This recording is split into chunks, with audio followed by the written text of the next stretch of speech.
जय हिंद छात्रों, मैं युवराज सर आज आप लोगों को क्लास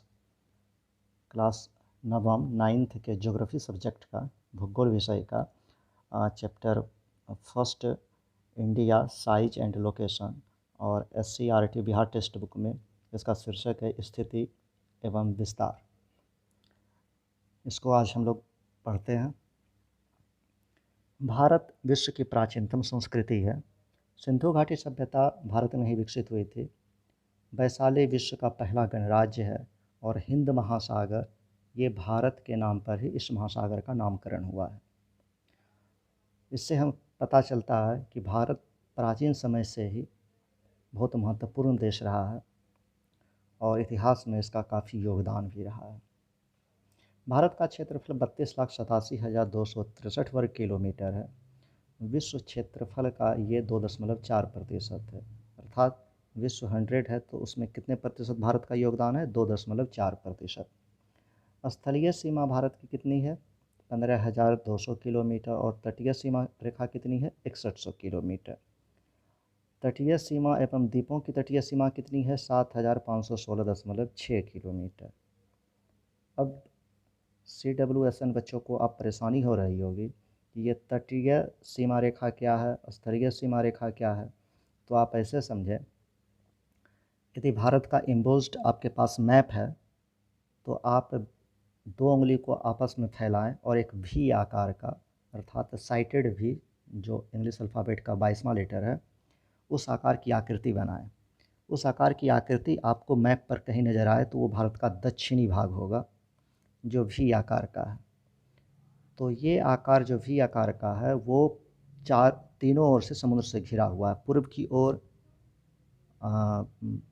बंगाल की खाड़ी है, पश्चिम में आपका अरब सागर है और दक्षिण में हिंद महासागर है।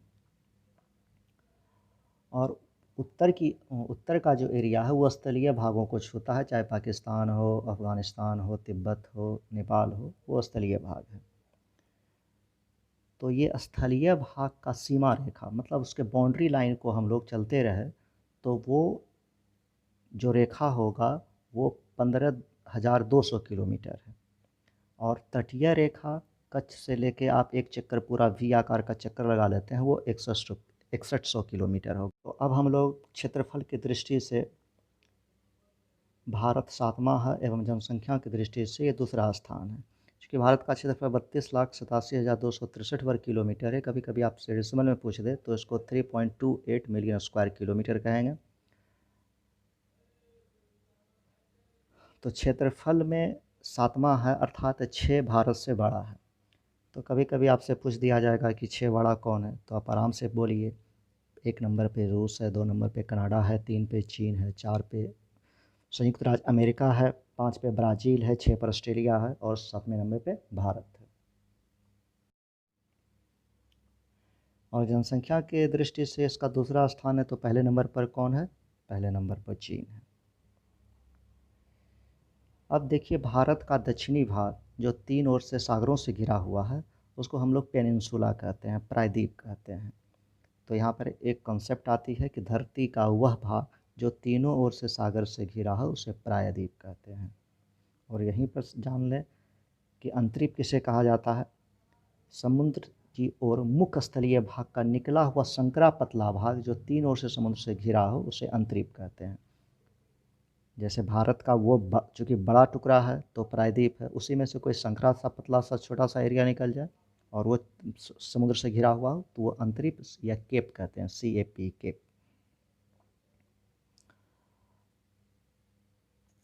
अब हम लोग आते हैं भारत का विस्तार। भारत के विस्तार को समझने के लिए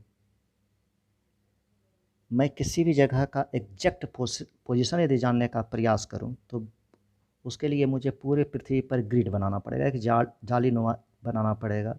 और उस जालीनुमा को जो उत्तर से दक्षिण और पूर्व से पश्चिम की ओर रहेगा, इस प्रकार के लाइन को अक्षांश और देशांतर कहते हैं। इसी के आधार पर जो है हम भारत का स्थिति जानेंगे कि विश्व मैप पर भारत कहाँ पे लाई करता है।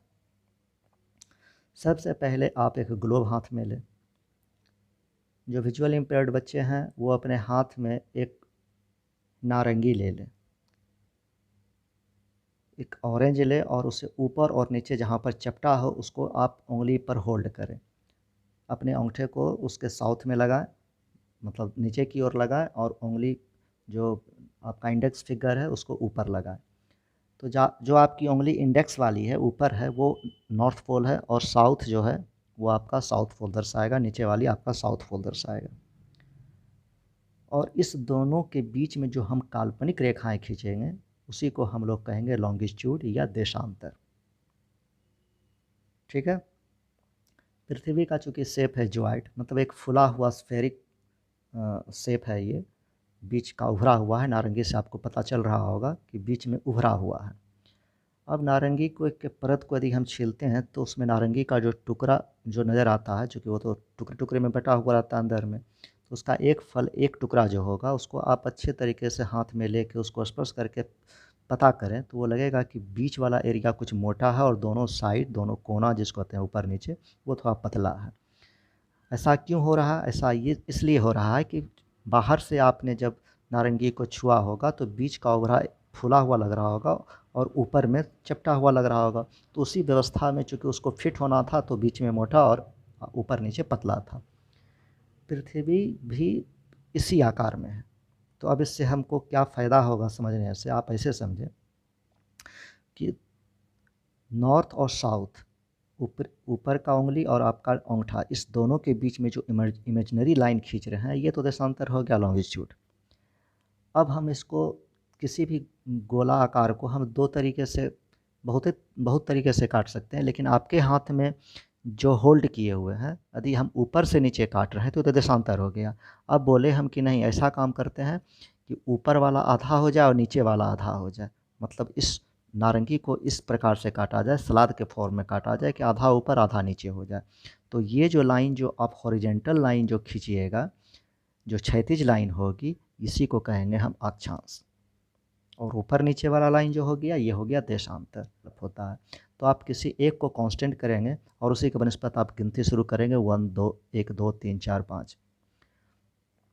उसी प्रकार से पृथ्वी जो ग्लोब है या आपका जो नारंगी है या पृथ्वी है, उस पर कहीं ना कहीं हमको काल्पनिक एक जगह मानना पड़ेगा, मानक एक स्टैंडर्ड, कि उसी के बनस्पत हम लोग गिनती करेंगे कि कितना देशांतर है और कितना अक्षांश है। तो उस आधार पर 1884 ईस्वी में एक समझौता हुआ था। उस समझौते में प्रत्येक देश ने सहमति जताई और इंग्लैंड में एक स्थान है ग्रीनविच, वहाँ के ऑब्जर्वेटरी से जो लाइन गुजर रहा था, मतलब मान लिया गया कि यहाँ से एक लाइन गुजर रही है और उसको हम लोग 0 डिग्री देशांतर कहेंगे। अब पृथ्वी को आप देख रहे होंगे कि जब ग्लोब को हम 180 डिग्री इसके अपोजिट जो है उसको हम लोग यदि फैला के रखते हैं तो इस प्रकार से नज़र आएगा। तो उसमें 0 डिग्री देशांतर यही रेखा है और इसके दाहिने ओर अर्थात ये पूर्व कहलाएगा और इसके आपके बाएं ओर ये पश्चिम कहलाएगा। और जब भी हम 0 डिग्री के सापेक्ष हम दाहिने साइड या पूर्व की ओर काउंटिंग करेंगे तो इसको हमेशा बोलेंगे 1 डिग्री पूर्व देशांतर, 2 डिग्री पूर्व देशांतर, 67 डिग्री पूर्व देशांतर। उसी प्रकार पश्चिम में 1 डिग्री पश्चिम देशांतर, 2 डिग्री पश्चिम देशांतर, 3 डिग्री, 30 डिग्री, 60 डिग्री, जैसे भी करना हो इसको हमेशा पश्चिम देशांतर कहेंगे और इसके पूर्व को पूर्वी देशांतर कहेंगे। अब आते हैं हम लोग, जब पृथ्वी को लगभग 2 भागों में काट दिए थे या एक लाइन ड्रॉ किए थे जिसके वजह से वो गोला जो है आपके हाथ में रखा हुआ जो ग्लोब है उसको लगे कि इसको यहाँ से 2 टुकड़ा किया जा सकता है, तो वो 2 टुकड़ा जो आपके उंगली के साइड में है वो आधा टुकड़ा अर्ध गोलार्ध हो जाएगा और दक्षिण साइड का टुकड़ा आधा गोलार्ध हो जाएगा। तो जो नारंगी को आपने अपने उंगलियों के बीच में होल्ड किया हुआ है उसको क्षैतिज आधार पर 2 टुकड़े में बांट देते हैं। तो वो आधा टुकड़ा उत्तर की ओर, आधा टुकड़ा दक्षिण की ओर, अर्थात आधा टुकड़ा आपके ऊपर वाले इंडेक्स फिंगर तर्जनी उंगली की ओर, आधा टुकड़ा आपके अंगूठे की ओर रहेगा। तो वो आधा टुकड़ा में आपने जो लाइन लगाया, जिस प्रकार से कटिंग की, वो लाइन क्षैतिज विभाजन हो गया। और इसी प्रकार का एक काल्पनिक रेखा यदि पृथ्वी पर खींचेंगे तो इसे हम क्या बोलेंगे? 0 डिग्री। इसको 0 डिग्री बोलेंगे, भूमध्य रेखा बोलेंगे, चूँकि भूमि के बीच में, मतलब ये भूमि मतलब इस पृथ्वी के बीच में खींची गई, इसलिए भूमध्य रेखा या इक्वेटर बोलेंगे। और उसी इक्वेटर के सापेक्ष यदि हम ऊपर की ओर बढ़ेंगे, मतलब नॉर्थ की ओर बढ़ेंगे, तो हमेशा हम कहेंगे उत्तरी अक्षांश। उत्तरी अक्षांश मतलब 1 डिग्री उत्तरी अक्षांश, 2 डिग्री उत्तरी अक्षांश। और दक्षिणी की ओर बढ़ेंगे तो इसको 1 डिग्री दक्षिण अक्षांश, 2 डिग्री, 3 डिग्री, 4 डिग्री दक्षिण अक्षांश बोलते रहेंगे। अब भारत की स्थिति देखते हैं। भारत जो है 0 डिग्री, जहाँ पर हम लोग ने 0 डिग्री मान लिया था, पूरे पृथ्वी के बीच में जो सर्किल मैंने काल्पनिक रेखा खींची थी, वहाँ से थोड़ा सा उत्तर की ओर है।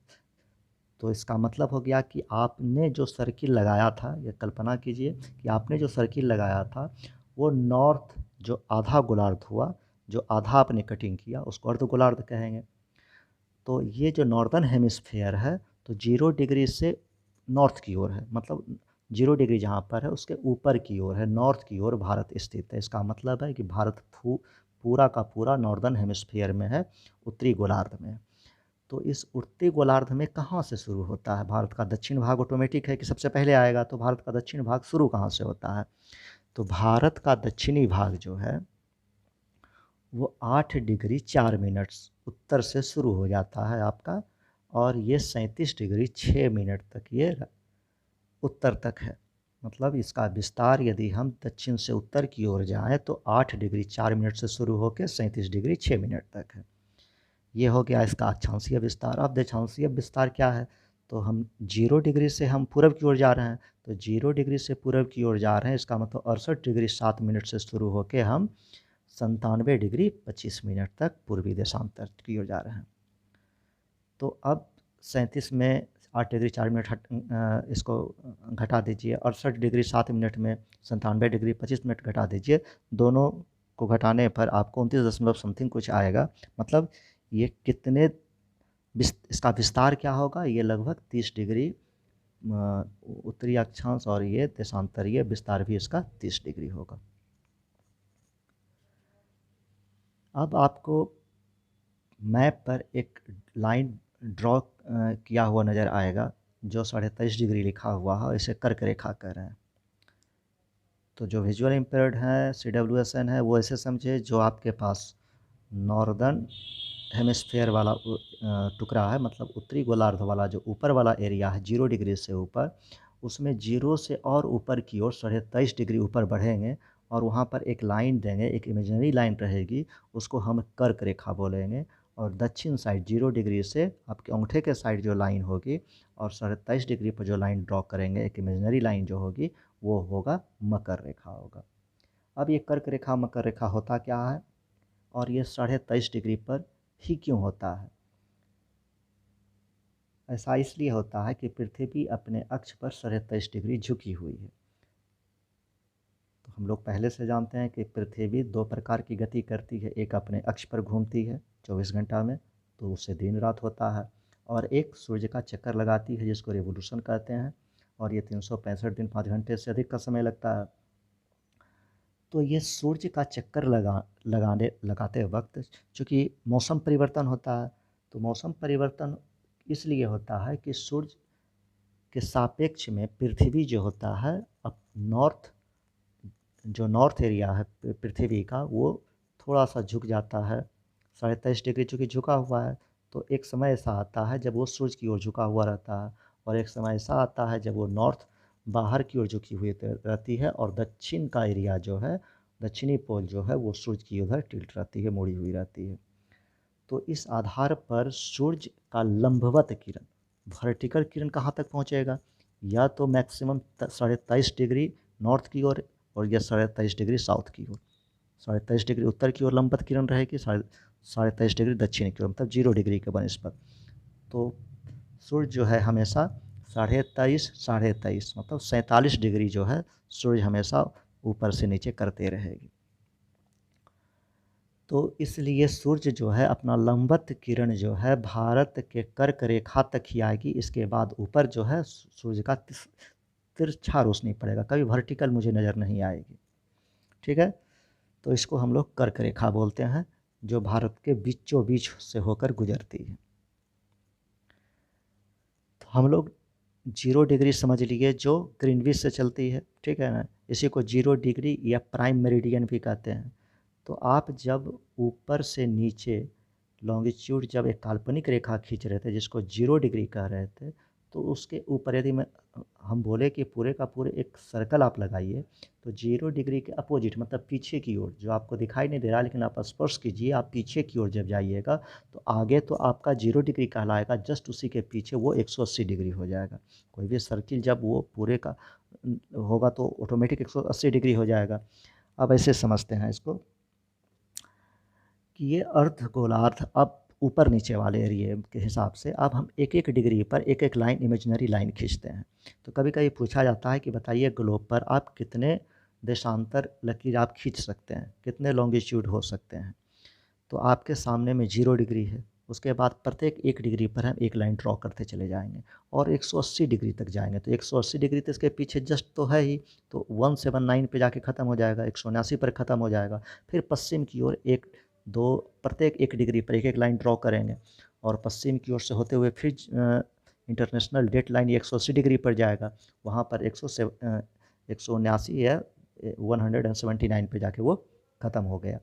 तो 179 आपने ड्रॉ किया, 179 पश्चिम साइड ड्रॉ किया, तो पूर्वी साइड 179, पश्चिम साइड 179, एक 0 डिग्री आपके सामने और उस 0 डिग्री के अपोजिट पीछे की ओर 180 डिग्री।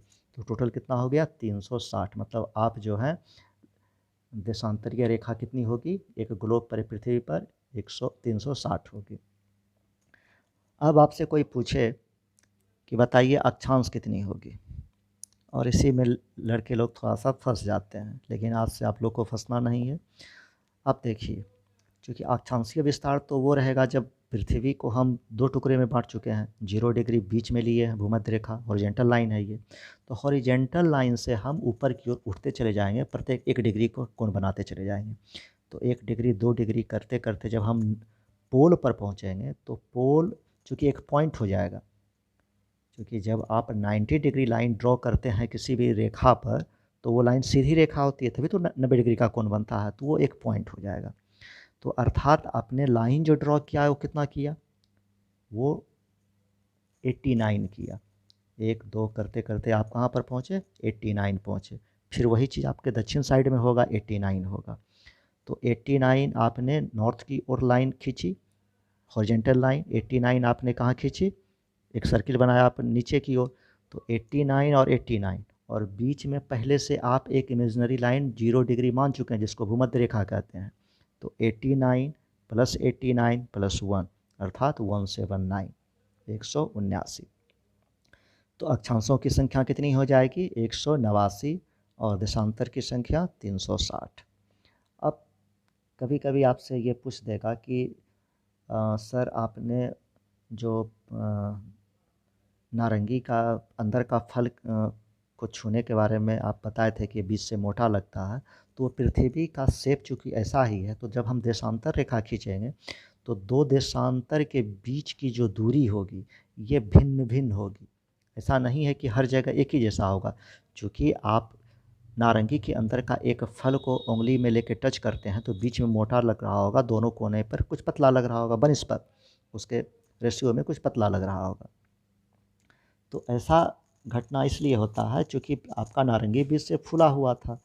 तो उसी प्रकार से जब हम लोग इक्वेटर पर 0 डिग्री भूमध्य रेखा पर, चूँकि पृथ्वी यहाँ पर सबसे ज़्यादा फूली हुई होगी, तो यहाँ पर 2 देशांतर के बीच की दूरी, यहाँ पे 2 देशांतर के बीच की दूरी जो होगी ये मैक्सिमम होगी। और जैसे जैसे हम नॉर्थ या साउथ की ओर चलते जाएंगे, ये देशांतर रेखा जो हम नॉर्थ या साउथ के चलते चले जाएंगे ये तो श्रिंक होते चला जाएगा, सिकुड़ते चला जाएगा।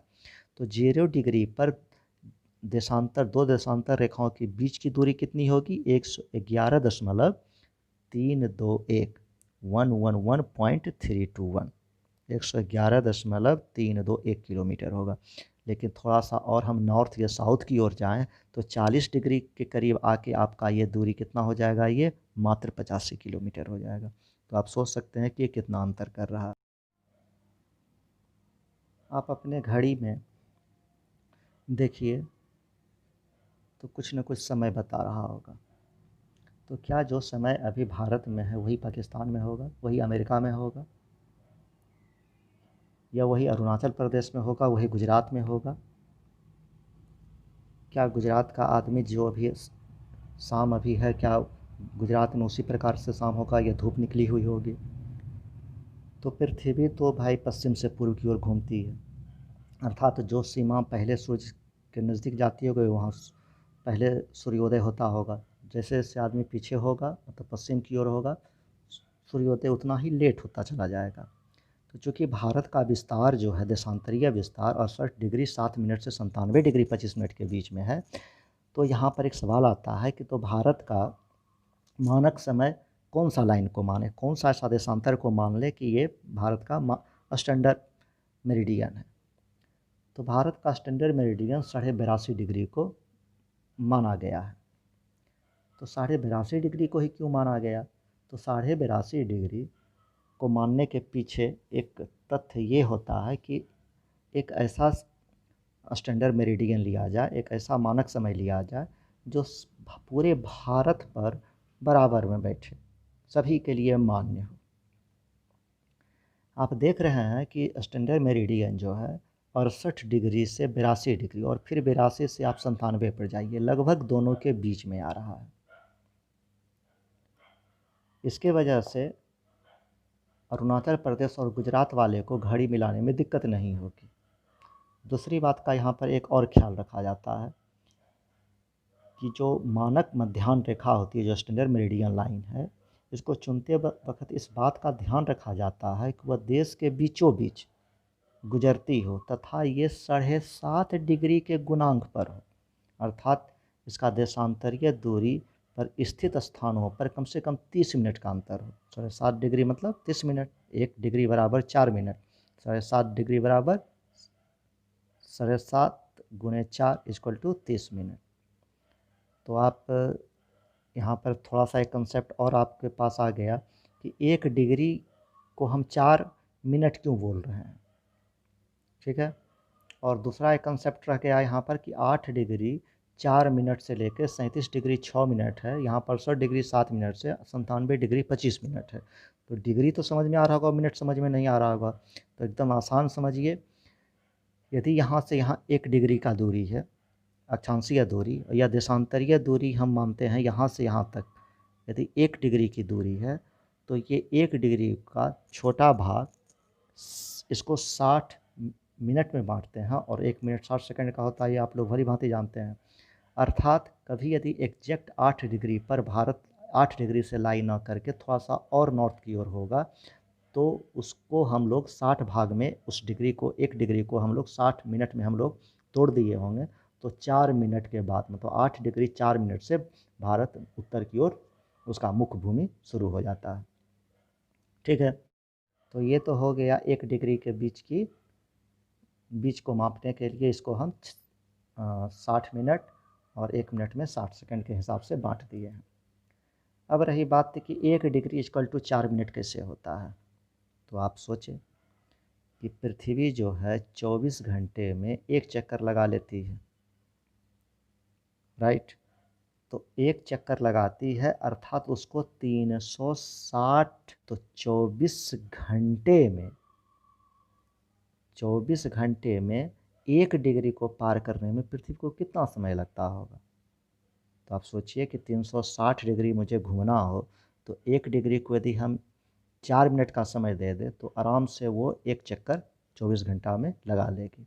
अर्थात 1 डिग्री को पार करने में पृथ्वी को घूमने में कितना समय लगता है? 4 मिनट लगता है। अर्थात सूर्य की किरण यदि यहाँ पे हो और उसको 1 डिग्री और पश्चिम की ओर जाना हो, तो इस दूरी को तय करने में उसको 4 मिनट का समय लगेगा। क्यों? क्योंकि पृथ्वी 24 घंटे में 1610 किलोमीटर प्रति घंटा की रफ्तार से पश्चिम से पूर्व की ओर घूमती है। तो उस रफ्तार से घूमने में पृथ्वी को 24 घंटे में एक चक्कर लगाना पड़ता है, और एक चक्कर लगाना पड़ता है तो पृथ्वी अर्थात 360 डिग्री घूमने में उसको 24 घंटा लगा, तो 1 डिग्री को पार करने में वो 4 मिनट का समय लेती है। कॉन्सेप्ट तो क्लियर हो गया। तो आपने अभी तक जितना सीखा है ये भारत का आकार और स्थिति है। अब हम लोग उस स्थिति में इसके पड़ोसी देश को भी देख लेते हैं कि भारत तो भाई अपने जगह पर है, लेकिन इसके अगल बगल कौन सा देश है। तो आप लोग ये जानें कि भारत सार्क का मेंबर है। सार्क मतलब SAARC, SAARC, South Asian Association for Regional Corporation. Bharat SAARC का सदस्य देश है और इस देश के अन्य सदस्य देश जो हैं वो पाकिस्तान है, बांग्लादेश है, श्रीलंका है, नेपाल है, भूटान है, मालदीव और अफ़गानिस्तान है। तो इसमें लगभग जो है मालदीव को छोड़ के टोटल देश जो है भारत के साथ सीमा लगता है सबका। अब देखें भारत की स्थल सीमा कितने देश से लगती है? 7 देश से लगती है। शुरू करते हैं। ये एरिया पाकिस्तान का है, यहाँ पर एक अफ़गानिस्तान है, यहाँ पे चीन है और यहाँ नेपाल है, फिर यहाँ भूटान है और इधर म्यांमार है, ठीक है, और ये बांग्लादेश है। तो भारत का मुख्य भूमि फिर से जोड़िए, पाकिस्तान 1, अफ़गानिस्तान 2, चीन का तिब्बत एरिया 3, नेपाल 4, भूटान 5 और ये म्यांमार 6 और यहाँ पर जो है बांग्लादेश 7, ठीक है। और श्रीलंका और मालदीव, श्रीलंका जो दक्षिण में है और मालदीव, ठीक है, इस एरिया में मालदीव है, अरबियन सी। तो श्रीलंका और मालदीव क्या है? ये द्वीपीय पड़ोसी है तो द्वीपीय द्वीप है, लेकिन भारत का द्वीपीय पड़ोसी है। मतलब ये समुद्र में द्वीप के जैसा है और भारत के मुख्य भूमि से जुड़ा हुआ नहीं है बल्कि समुद्र में, इसलिए इसको हम लोग क्या बोलेंगे? द्वीपीय पड़ोसी बोलेंगे। भारत और देखिए ये एरिया जो है पाकिस्तान की सीमा जो है यहाँ पर ताजिकिस्तान से भी मिलती है, इसलिए ये सामरिक दृष्टि से बहुत ही महत्वपूर्ण एरिया है। इसलिए जम्मू कश्मीर हमेशा सामरिक दृष्टि से अति संवेदनशील एरिया रहा है, क्योंकि यही एरिया जो है यहीं पर पाकिस्तान, अफ़गानिस्तान, ताजिकिस्तान और चीन, ये सभी का सीमा वहाँ पर मिलता है। हम लोग ये भी जानते हैं कि भारत का जो काराकोरम पर्वत जो है, भारत का उत्तरी सीमा जो है काराकोरम पर्वत, ये आगे जब बढ़ती है चीन में चली जाती है तो इसको कैलाश पर्वत के नाम से जानते हैं। और यहीं पर मानसरोवर है तिब्बत में ही, और कैलाश पर्वत है तिब्बत में ही, जो आज चीन जिसको हम लोग बोलते हैं। नेपाल भी मेरा पड़ोसी देश है। तो नेपाल से एक नदी निकलती है गंडक, और गंडक है, कोसी है, जिसमें से कोसी नदी जो है इसको बिहार का शोक भी कहते हैं। कोसी नदी को क्या बोलते हैं? बिहार का शोक कहते हैं, क्योंकि ये हमेशा जुलाई अगस्त महीने में जो है बाढ़ लाती है। 18 अगस्त 2008 के दिन जो है कोसी बैराज टूट गई थी, जिसके वजह से बिहार में भयानक बाढ़ आई थी, ठीक है। कब टूटी थी कोसी बैराज? 18 अगस्त 2008 को। क्योंकि बांध टूटने के बाद पानी का जो बहाव है अचानक नदी में आ गया, तो नदी अपने तटबंध के पास जितने भी गांव थे सबको डुबाते हुए चला गया। बहुत बड़ी त्रासदी हुई थी उस साल। अब भूटान को देखिए, भूटान के पूर्व में भारत एवं चीन की सीमा रेखा हिमालय की श्रेणियों से गुजरती है। इस सीमा रेखा को मैकमोहन रेखा कहते हैं। अर्थात इस एरिया में जो सीमांकन हुआ है चाइना और भारत के बीच में, इस डिमार्केशन लाइन जो ये लाइन है इसको हम लोग क्या बोलते हैं? मैकमोहन रेखा कहते हैं। और पाकिस्तान के साथ जो लाइन है उसको क्या बोलते हैं हम लोग? रेड क्लिफ रेखा बोलते हैं। अब देखिए कि ये सबसे पूर्वी एरिया भारत का जो है, जहाँ पर 97 डिग्री 25 मिनट लिखा हुआ होगा, ये म्यांमार से जुड़ती है। मतलब इधर म्यांमार है, लिखा हुआ भी म्यांमार, इधर म्यांमार है। भारत का जो पूर्वी क्षेत्र है वो म्यांमार की सीमा को छूती है। तो भारत का में जो हिमालय पहाड़ जो गुजरती है नेपाल होते हुए, ये हिमालय पहाड़ पूर्व में आकर अचानक दक्षिण की ओर मुड़ जाती है, ठीक है। और ये मुड़ते हुए कहाँ चली जाती है? अराकान पर्वत। यहीं पर अराकान पर्वत है, इसको क्योंकि ये जो हिमालय पहाड़ जो यहाँ पर दक्षिण की ओर मुड़ती है, इसको पूर्वांचल पहाड़ी कहते हैं। और यह पूर्वांचल पहाड़ी क्या करती है, वो अलग कर देती है, एक तरह से वो प्राकृतिक बाउंड्री बना लेती है, किसके साथ में, म्यांमार के साथ में। लेकिन यही पूर्वांचल पहाड़ियाँ जो है, ये पूर्वांचल पहाड़ियाँ का आगे का विस्तार जो है अराकन योमा है। अराकन योमा को ही रखाइन पर्वतमाला भी बोला जाता है। ये आगे बढ़ते चली जाती है, आगे बढ़ती है, आगे बढ़ती है, और यहाँ जो ये आप एरिया देख रहे हैं, ये अराकन पर्वतमाला है। और अचानक यहाँ पर बंगाल की खाड़ी में वो डूब जाती है, और कहीं कहीं जहाँ पर निकली हुई नज़र आती है, वही अंडमान और निकोबार के रूप में हमको दिखाई पड़ती है। ठीक है। भारत का पूर्वी क्षेत्र जो ये एरिया है, सेवन सिस्टर वाला एरिया है, ये यातायात के लिए बिल्कुल सुगम नहीं है। क्यों? क्योंकि यहाँ पर पहाड़ी घाटी इस प्रकार से व्यवस्थित ढंग में है कि यहाँ पर यातायात बिल्कुल सुलभ नहीं है।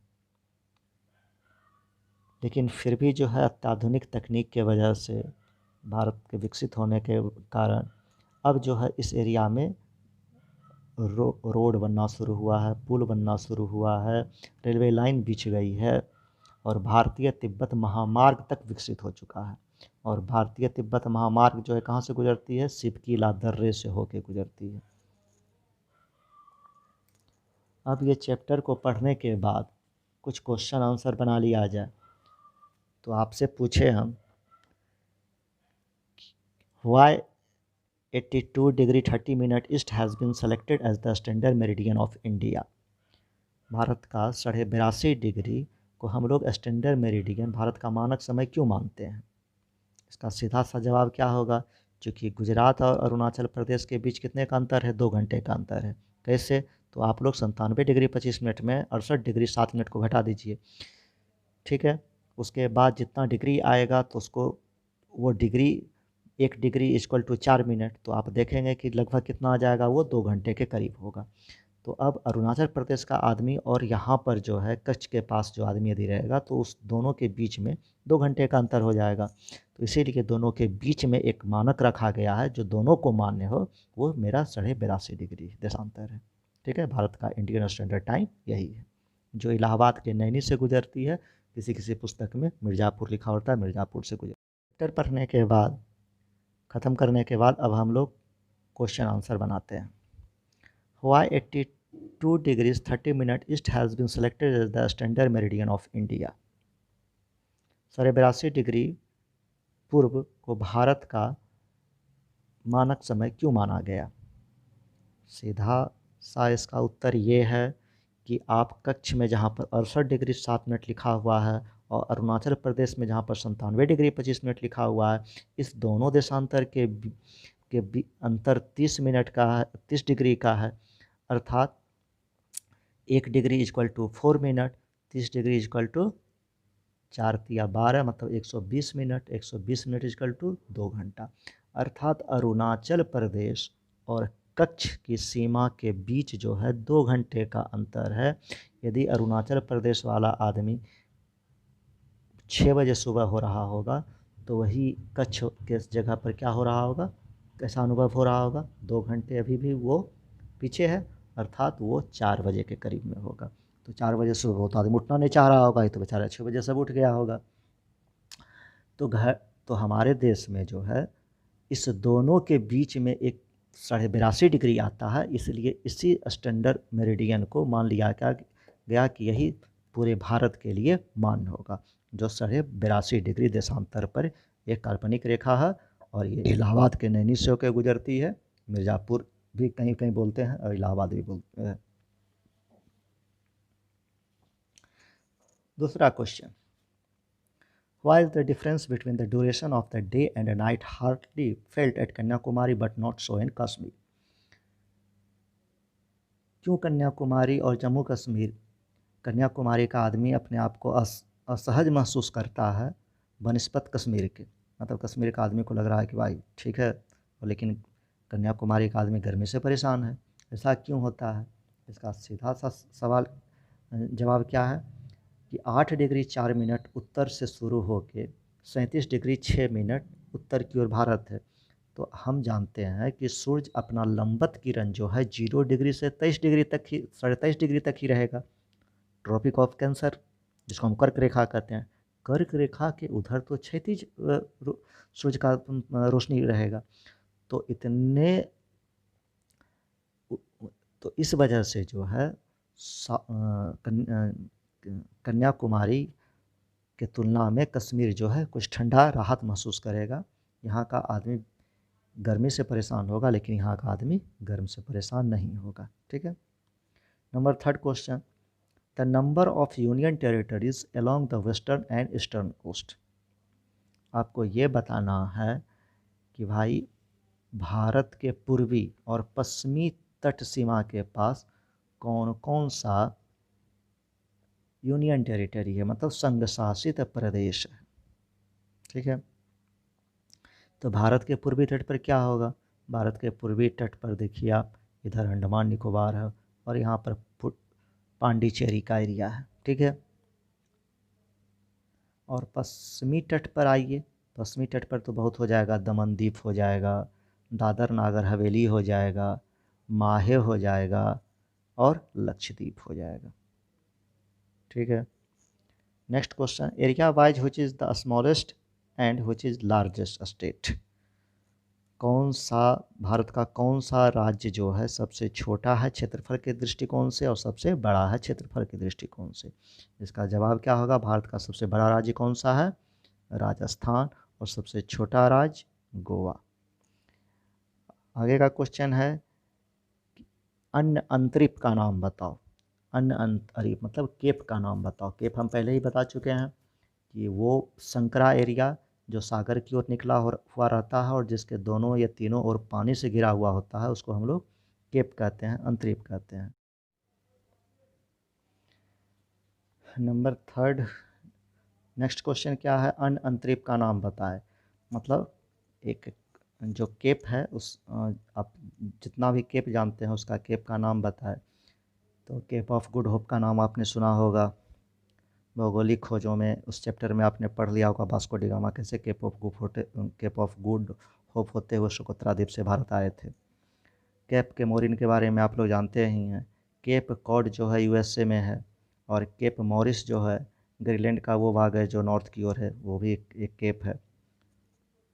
आगे सवाल है आपके पास कि बोध गया का अंतर्राष्ट्रीय महत्व क्या है और ये किस राज्य में है?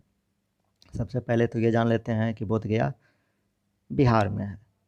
लेकिन बोध गया का महत्व क्यों है? तो बोध गया में बौद्धों की मंदिर है, भगवान बुद्ध की मूर्ति है। बौद्ध विहार किसी ज़माने में रहा था रांची और बोध गया में। ये भगवान बुद्ध के समय से ही बहुत महत्वपूर्ण है बौद्ध धर्म वालों के लिए। और यहाँ पे बौद्ध धर्मावलंबी विभिन्न देशों के आया करते हैं। भारत के कितने राज्यों की सीमाएं बांग्लादेश तथा पाकिस्तान को छूती हैं? मतलब आपको उस राज्य का नाम बताना है जो राज्य सीमा बनाती है किसके साथ में? पाकिस्तान के साथ में और बांग्लादेश के साथ में। तो चलिए पहले पाकिस्तान से सटे राज्य को देखते हैं। यहाँ आपको दिखाई दे रहा होगा गुजरात, और यहाँ पे जम्मू कश्मीर, यहाँ पे राजस्थान, यहाँ पे पंजाब। और बांग्लादेश से सटा हुआ कौन कौन सा राज्य है? तो ये जो है आप बांग्लादेश से पश्चिम साइड ये हो गया आपका पूरा, यहाँ से यहाँ पश्चिम बंगाल हो गया, फिर यहाँ पे असम का एरिया हो गया, और ये त्रिपुरा हो गया और मिजोरम हो गया। ठीक है। फिर अगला सवाल है क्षेत्रफल की दृष्टि से भारत का स्थान बताएं। तो क्षेत्रफल की दृष्टि से भारत का स्थान कितना है? 7वां है।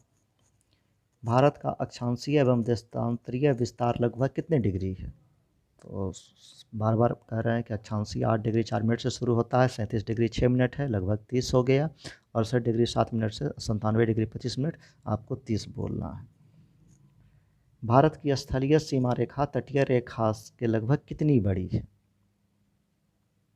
देखिए यहाँ पर सबसे शुरू में ही हम लोग चर्चा कर चुके थे इस विषय में कि भारत का स्थलीय रेखा कितना है? 15,200 किलोमीटर। और तटीय सीमा रेखा द्वीपों सहित कितनी है? 7,516। तो 7,516 और 15,200, तो 7,500 गुने 2 भी करते हैं तो लगभग कितना चला आता है? 15,000 चला आता है। तो हम लोग को क्या बोलना है? दोगुनी है। कितनी है? दोगुनी है। भारत की स्थलीय सीमा रेखा तटीय रेखा से लगभग कितनी बड़ी है? तो दुगनी बड़ी है। भारत का क्षेत्रफल कितना है? तो भारत का क्षेत्रफल बार बार कह रहे हैं 32,87,263 वर्ग kilometre, 3.28 million square kilometre. Bharat के कुल राज्यों की संख्या एवं केंद्र शासित प्रदेशों की संख्या कितनी है? मतलब भारत में कितने राज्य हैं वर्तमान में और कितने केंद्र शासित प्रदेश हैं? तो अभी भारत में कितने राज्य हैं? 28 राज्य हैं। ठीक है, एक घट गया, कौन सा घट गया? जम्मू कश्मीर। जम्मू कश्मीर अब राज्य नहीं रहा है। ठीक है, पहले किसी ज़माने में 25 राज्य हुआ करते थे, आज से 2000 से पहले। 2000 में नया 3 स्टेट बना था, झारखंड, उत्तराखंड और छत्तीसगढ़, और फिर हाल फिलहाल एक तेलंगाना बना था। टोटल 29 हुआ। लेकिन अब जो है अगस्त में ही पिछले साल जो है वो उस जम्मू कश्मीर का राज्य का स्टेटस ख़त्म हो गया है, वो अब यूनियन टेरिटरी हो गया है। तो हमारे पास अभी राज्यों की संख्या कितनी है? 28। कितने राज्य हैं? 28 राज्य हैं। और कितने यूनियन टेरिटरी हैं? कितने संघ शासित प्रदेश हैं? तो 8 प्रदेश, 8 संघ शासित प्रदेश हैं। नाम यदि जानना चाहते हैं तो दिल्ली, जम्मू कश्मीर, लद्दाख। तो जम्मू कश्मीर लद्दाख हो गया, दिल्ली हो गया, 3 हो गया, दादर नागर हवेली, दमन और दीव, इसको एक ही साथ लिया जाता है। 4 हो गया, पांडिचेरी 5 हो गया, चंडीगढ़ 6 हो गया, अंडमान और निकोबार 7 हो गया और लक्षद्वीप 8 हो गया। ठीक है, तो फिर नेक्स्ट क्वेश्चन है आपके पास कि भारत श्रीलंका से किस चैनल से अलग होता है? तो भारत जो है श्रीलंका से मन्नार की खाड़ी और पाक जल संधि, PALK, पाक स्ट्रेट, पाक जल संधि से अलग होता है। तो आपको प्रोनाउंसिएशन लग रहा होगा पाक, जो पाकिस्तान से रिलेटेड है, तो ये दिमाग से कन्फ्यूजन निकाल दें। पाक जल संधि द्वारा ये किससे अलग होता है? भारत श्रीलंका से अलग होता है। ये क्वेश्चन बार बार पूछा जाता है, इसलिए इस पर आप लोग कन्फ्यूज ना करें। आगे क्वेश्चन है कि कर्क रेखा किन किन राज्यों से गुजरती है? तो भारत का एक मैप देखना पड़ेगा और मैप से पता लगाना पड़ेगा कि कर्क रेखा किन किन राज्यों से गुजरती है। तो ये एरिया है गुजरात। ठीक है, यहाँ पे है राजस्थान, फिर है MP, फिर है छत्तीसगढ़, फिर झारखंड, झारखंड के बाद वेस्ट बंगाल, वेस्ट बंगाल के बाद त्रिपुरा और मिजोरम। और अगला सवाल है कवारत्ती किस संघ शासित प्रदेश में है? तो कवारत्ती जो है लक्षद्वीप की राजधानी है। इसी के साथ आपका 9th का चैप्टर फर्स्ट ख़त्म हो चुका है। अब अगले क्लास में मिलते हैं।